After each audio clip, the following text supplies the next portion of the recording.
ございます。加藤です。東南アジアを縦断する旅、マレー半島を縦断する旅もですね、今日で9日目になりました。僕は今どこにいるかと言いますと、タイで一番南の最南部の町ハジャイにおります。でこれからですね、タイの一番南なんで、これからもうちょっとだけ南に行くともうマレーシアとの国境になります。でそこの国境にパダンベサールっていう駅がありまして、そこでタイの国有鉄道とマレーシアのマレー鉄道とを、乗り換えることになります。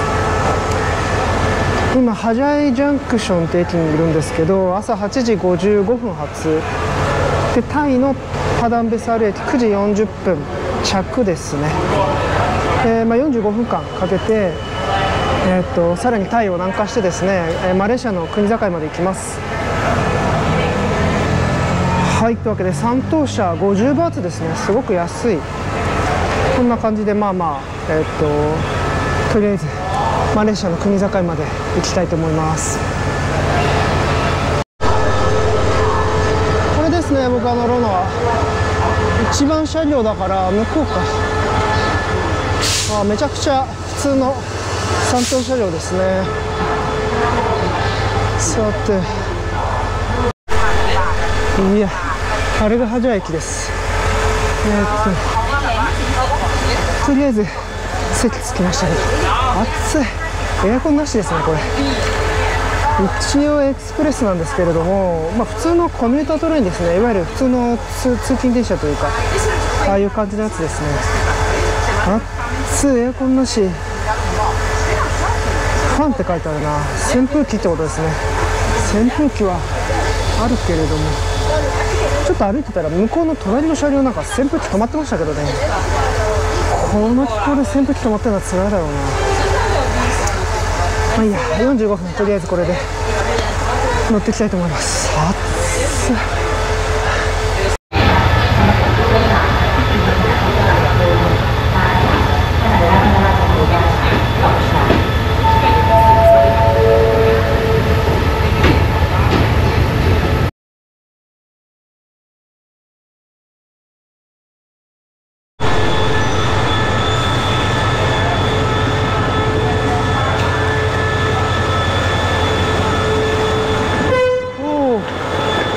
マレーシアとタイの国境を越えてパダンベサール駅に着きました。思ったより何の障壁もなくストレートに来ちゃいましたね。でも海暮れがある。海暮れ並んでますね。いや、タイとマレーシアの国境を越えました。あれが僕が乗ってきた電車ですね。はい。あそこにタイの海暮れがあって、それを抜けるとこっちにマレーシアの海暮れがあります。タイの国境側に用事がある人はタイの海暮れを出て、あっち側に行くともうあそこら辺タイなんで、タイ側に出れるって感じですね。マレーシアに来る人は、ほとんどの人がこっち来ましたけど、マレーシアに来る人はこっちでマレーシア海暮れを受けてもう一回来ると。で今ペダンバサール駅、国境の駅におります。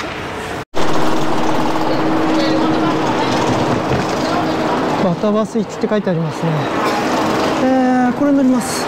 あと30分ぐらい待たなきゃいけないはずですけれども、 KTM コミューターか。3車両かな。そんなに長くはないですね。でも結構今多くの人が待ってるけどな。これみんなちゃんと座れるかな。いやー、僕初めてですね、マレーシアのマレー鉄道に乗るのがちょっとドキドキしますけど、中は随分簡素だな。なんか面白いですね。向き合って座る椅子がそれぞれセパレートで分かれて並んでますね。なるほど。で30分ぐらいしたらこれに乗って、ペナン島の入り口であるバターバスまで向かいます。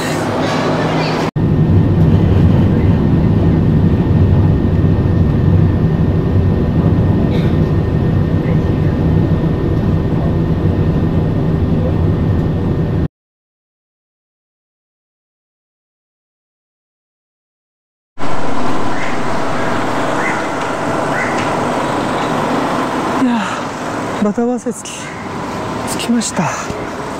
バターワースですかね。ほとんど遅れることもなく1時間50分ぐらいでしっかり着きましたね。いや、それにしてもこの中暑かったです。冷房がほとんど効いてないのにずっと閉めっぱなしなんですよ。ドアが開かないんですね。だからちょっとした軽いサウナみたいのずっと2時間弱でめちゃくちゃ疲れました。暑かった。タイの鉄道は寒くて疲れましたけど、こっちは暑くて疲れましたね。いや、それにしてももうペナン島は目の前ですね。あっちの方からフェリーが出てるはずなんで、それに乗って海側アダンマン海側に行けばですね、つまりインド方面の方の海に出ればペナン島です。というわけでちょっと行ってみます。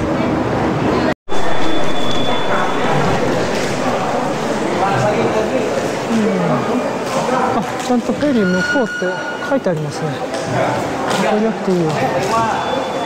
まあバスでも行けるのか。ペナンセントラルってバスも出てますね。まあでも島に行くのはやっぱりフェリーがいいでしょう。よし、ペナン島のフェリー乗り場の入り口です。サチからですね、ハジャイとかハザンベサールから来た人たちがみんなここで降りて、このフェリーに乗ってこうとしているのが見えます。やっぱみんな目的地は同じなんですね。欧米のバックパッカーとか中国の人もみんなここで降りて行こうとしてます。さっき実は僕隣にたまたま座った人がローカルのペナン人でして、めちゃくちゃ面白い話しました。なんか車のR&D、いわゆる開発の仕事をやってるらしいんですけど、だから日本にも結構来たことがあって、豊田市に何度も行ったとか、三河安城にある三菱の工場に行ったとか、明石にある川崎の工場にも何度も行ったみたいな。なんかまさかこんなペナンの方まで電車で来て、そんな日本に詳しいやつとたまたま横の席に座るなんてことないだろうなって思っちゃったんですけど、いやびっくりしましたね。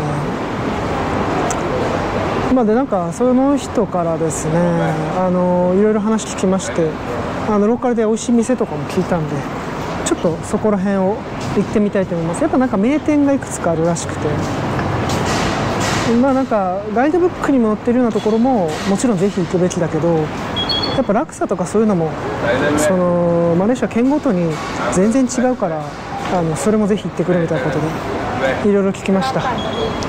マレーシアに来ると一気に英語喋ってくれる確率が上がるから、そういう意味では楽ですね。はい。じゃあちょっと行ってみたいと思います。フェリー満席ですね。全然座る余地がない。観光客も多いですけど、なんか普通の住民の往来の人も結構いそうです。でこれがチケットで、2リンギットだから70円ですね。すごい安い。向こうに広がるのがペナン島です。多分フェリーはあそこに見えるものがフェリーポートかな。もうちょっとしたら船出るそうなので行ってまいります。行ってるそばからすぐ出ちゃいました。さよならマレー半島。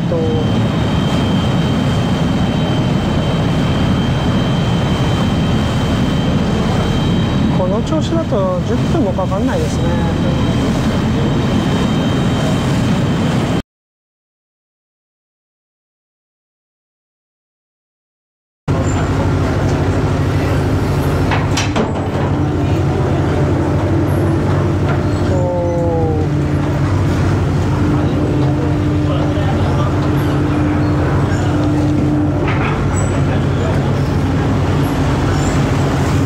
バイクが先なんですね。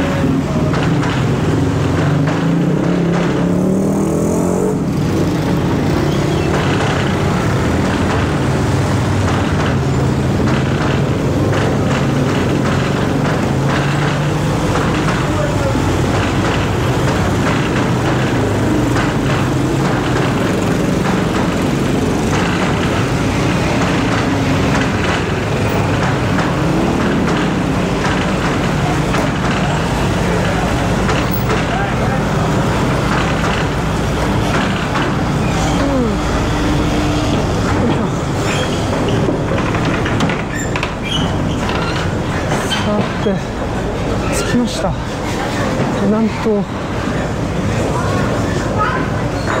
世界遺産にもなっているジョージタウンですね。いやー、どうなってんだろう。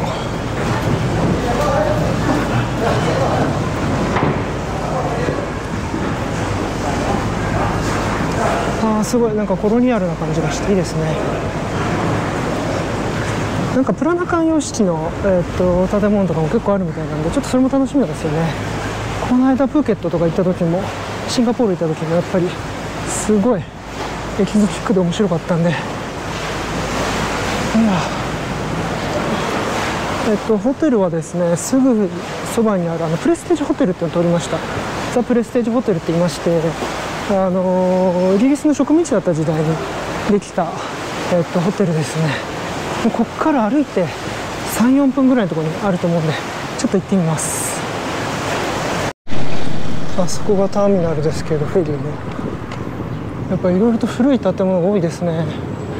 歴史計画だからと思うんですけど、これ1907年って書いてありますね。古いなぁ。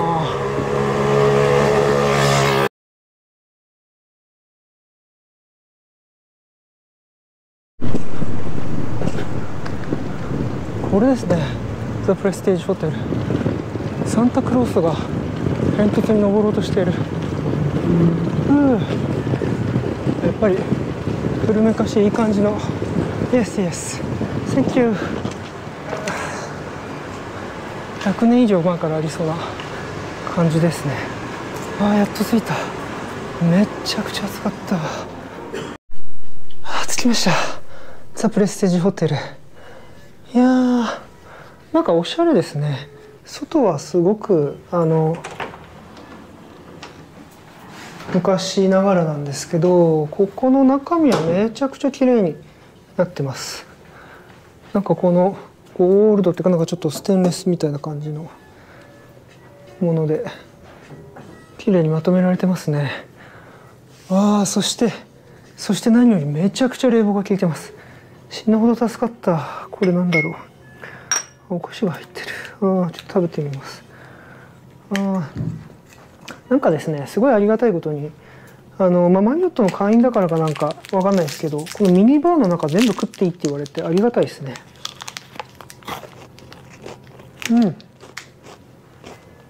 チョコレートのスナック菓子ですね。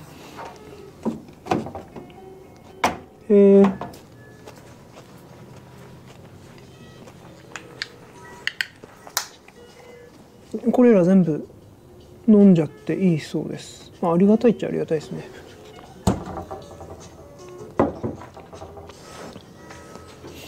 こんな感じか。ですね、このプレステージホテルっていうのは、フェリーから目の前だから撮ったっていうのもあるんですけど、マリオットに属してるんで、だから撮ったっていうのもあります。僕は結構マリオットの会員で、出張とかよくマリオット系列に泊まるからですね。金額が意外と安くて1泊19,000円ぐらいですね。2万円いかないです。こんな立地がいいのに意外と安いもんですね。世界遺産の観光地とはいえ、クアラルンプールとかバンコクからはだいぶ離れてますからね。いやでもとりあえず着いた。暑かった。ずっと空調のない世界を。いや、ここは3泊する予定です。いや、あんまりに暑かったんで、ちょっと一回プールに入ってからプールサイドでちょっとだけ仕事しようと思ったんですけど、見てください。ここめっちゃいいですね。向こう側はマレー半島です。あそこがですね、フェリー乗り場ですね。インフィニティプールになってますね。すごいちっちゃいけどインフィニティプールです。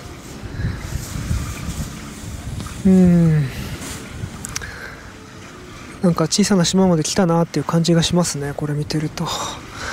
いやでも楽しみですね。沢木耕太郎も50年前に訪れたこのペナン島にようやく回りました。ずっと来てみたかったんですよね、ペナン島って。このジョージタウンっていう街全体がもう世界遺産になってるんですよね。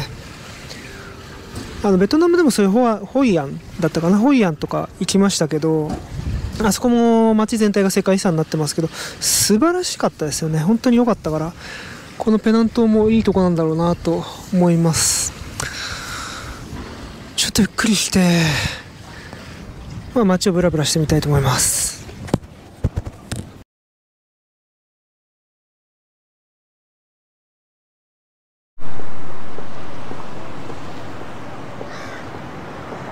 プール入ってさっぱりしたんで、とりあえず海岸の方に歩いてきたんですけど、これもなんか世界遺産の一部だそうです。ビクトリアメモリアル時計台みたいな、そういう感じのやつだそうですけど、確かに古いですね。なんか Google マップ見たら1897年って書いてありますね。ここにも書いてあるな。コメモレーションオブビクトリア、クイーンビクトリア、ビクトリア女王、ビクトリアメモリアル時計台。ビクトリア女王の治世60周年を記念して1897年に建てられた時計台。本当だ、1837から1897。なるほど。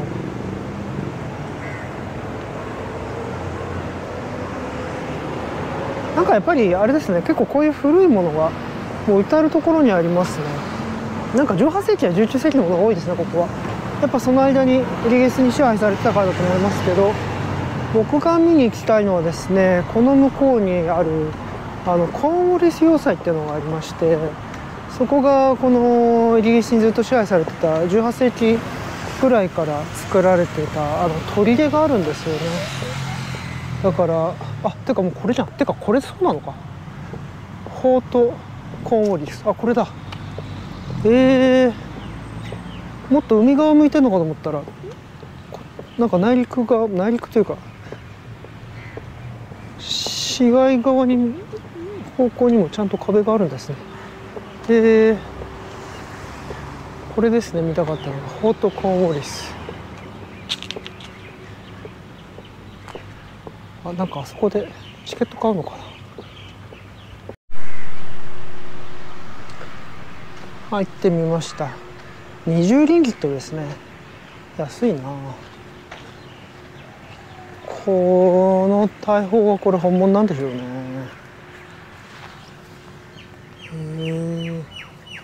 めちゃくちゃ錆びちゃってます。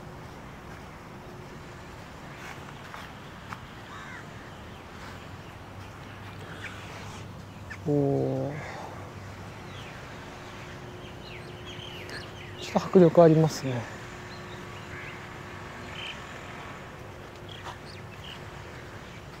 なんというか別に展示物がちゃんとあるわけではないのかな。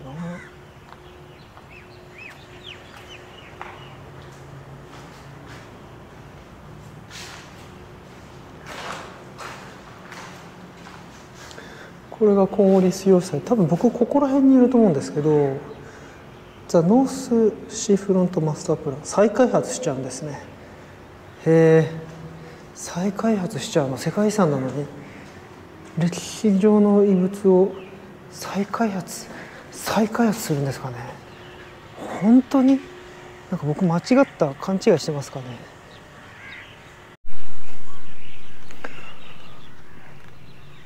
鉄道も昔は通ってたんですかね。なんか日本の国旗がある。直立旗が。ははは。残念。ダークデイズジャパニーズオキュペーション。日本統治時代は暗闇の時代でしたと。日本人としてはとても悲しい展示を多分この部屋にするんでしょうね。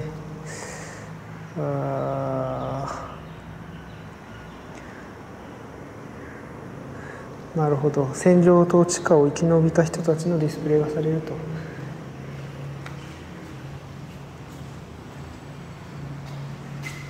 なんとも言い難いところですね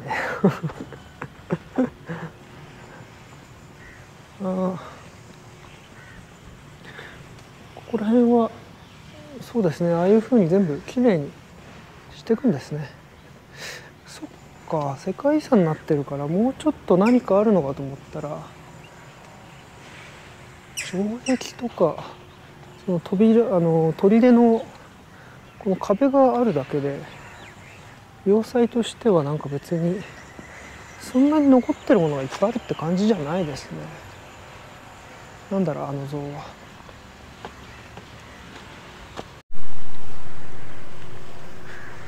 これ誰なんでしょうね。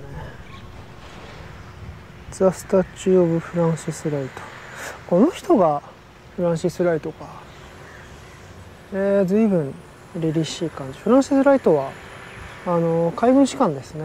このジョージタウンを作った、つまりペナンの植民地を作って、このジョージタウンをペナンの植民地の首都にした人ですね。150周年を記念して作られたのかな。でもイン・ザ・ビリニング、この銅像はサウザンパート・オブ・ザ・フォート、この砦の南の方、彼らが1786年に到着した時の南の方に本当は置かれていたそうですね。でもまあ第二次世界大戦とかいろいろあって場所が変わったって書いてありますね。なるほど。あそこに書いてあります。ジョージタウンワールドヘリテージサイト、世界歴史文化遺産。2008年に選ばれたんですね。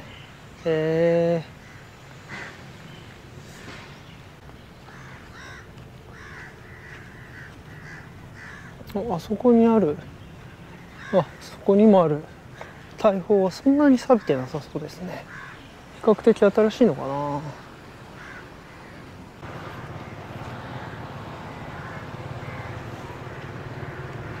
スリランバイキャノンっていうそうです、この大砲。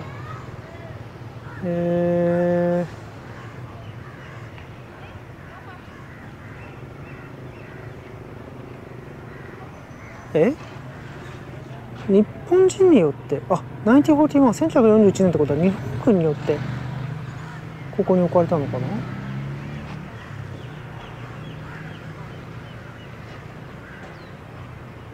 すごい、この大砲、東インド会社、オランダ東インド会社が作ったもんで1613年のもんだそうです。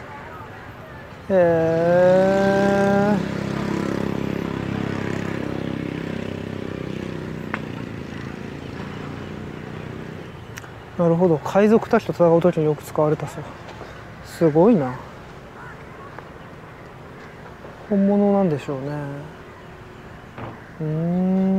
すごい。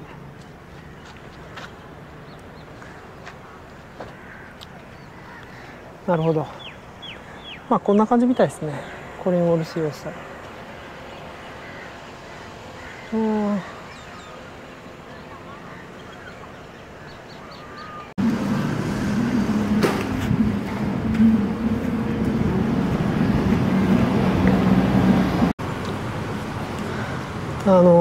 マレーシアで有名なニョニャ料理って聞いたことある人もいると思うんですけれども、ニョニャ料理の名店に来てみました。ここはすごい有名で、ペナンってミシュランの星取ったレストランが2つだけあるんですよ。でこれはそのうちの1つです。ニョニャ料理って、婦人料理って中国語で読むんですけど、中華系がこっちに移住してきてマレーの人たちと一緒になっていって、ここはそれのすごく有名なところで、アンティゲイク・リンズ・オールドスクール・イタリーっていう、レストランです。予約してないんだけど1人だったら入れたりしますかって言ったら、予約してないと無理だよって言われたんですけど、でも1人だって言ったら、ちょっと外で待ってろって言われまして、待ってて空いたら1人ぐらいだったらなんとか入れてやるよみたいなこと言われたんで、ちょっと待ってます。というわけでペナンのミシュラン料理食べてみたいと思います。